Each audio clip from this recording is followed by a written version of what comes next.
Hello guys, welcome back again sa ating programang The Action Mano at sa ating YouTube channel. Mega love shoutout po sa lahat natin mga viewers Luzon, Visayas at Mindanao all over the world.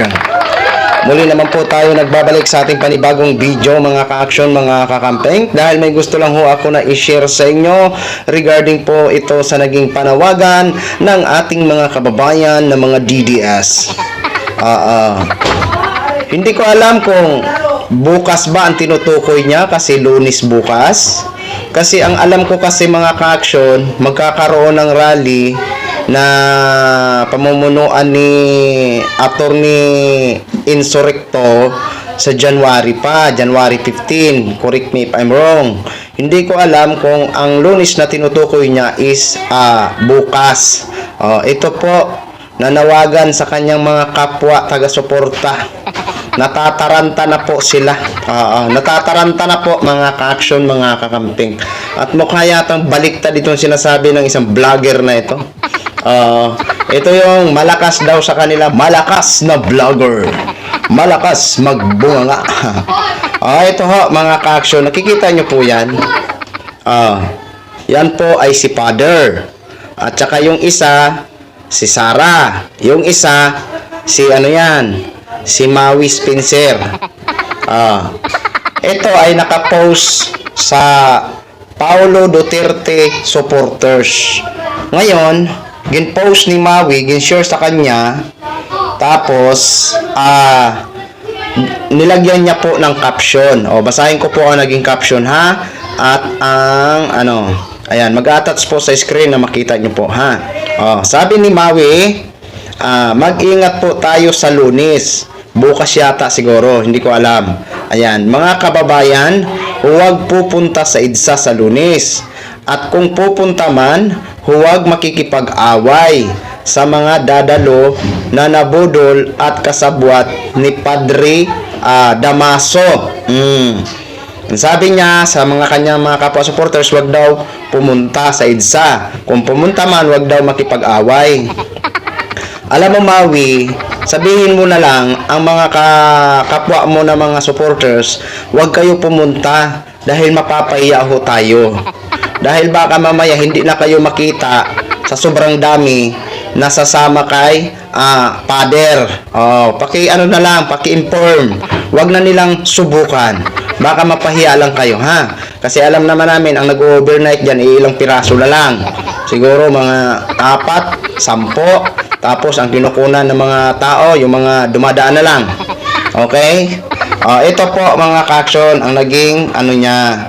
Itong sa ng picture. Ayan, makikita nyo man yan dyan, Ayan. Ang rally sa Lunes ay pakana ng pare na magpapa-impeach kay BP Sara. Huwag po kayong pupunta ng Lunes sa EDSA. Rally yan ng mga kalaban natin. Rally yan ng mga kampon ng kadiliman. Maui Spencer, social media, influencer. Okay.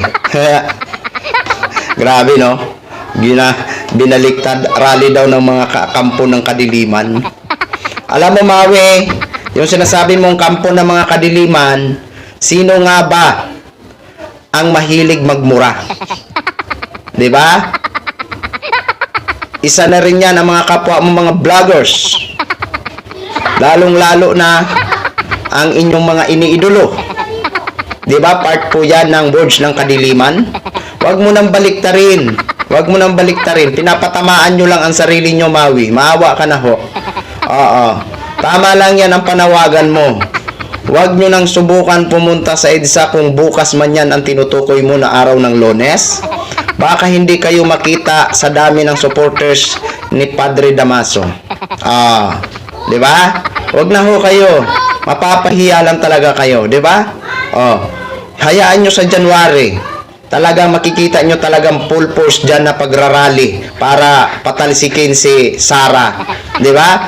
Kasi kayo Maui, ginawa nyo lang lahat, wala pa rin nangyayari. Tingnan nyo kami next year. Kami ang magrarally. Total freedom nyo na isigaw dyan sa EDSA Shrine. Pagmumurahin ang mga opisyal na ayaw nyo. 'Di ba? papatalsikin nyo si Mr. President, pababain nyo sa pwesto na walang dahilan. Oh, kami magrarally si January na may mga grounds na pwede talagang ma-impeach si Vice President Sara Duterte. Baka umiyak ho kayo at mapababa yan sa pwesto. 'Di ba? Kasi walang nangyayari sa inyong pinaglalaban. Kami, makita nyo kung gaano kami karami by January. Kayo naman ang manood ho sa amin. Kayo naman po ang manggagalaiti. Ha? Mawi ha? Iuulitin ko lang ho, kung may kampon man ng kadiliman dito, ikaw na mismo makakasagot sa sarili mo. Okay? So yun lang ho mga ka-action, mga kakamping no. Share ko lang ho sa inyo. Maraming salamat po sa ating mga viewers, Luzon, Visayas at Mindanao, all over the world. Ako po ang inyong lingkod, si The Action Man. Have a good day, everyone. Beautiful.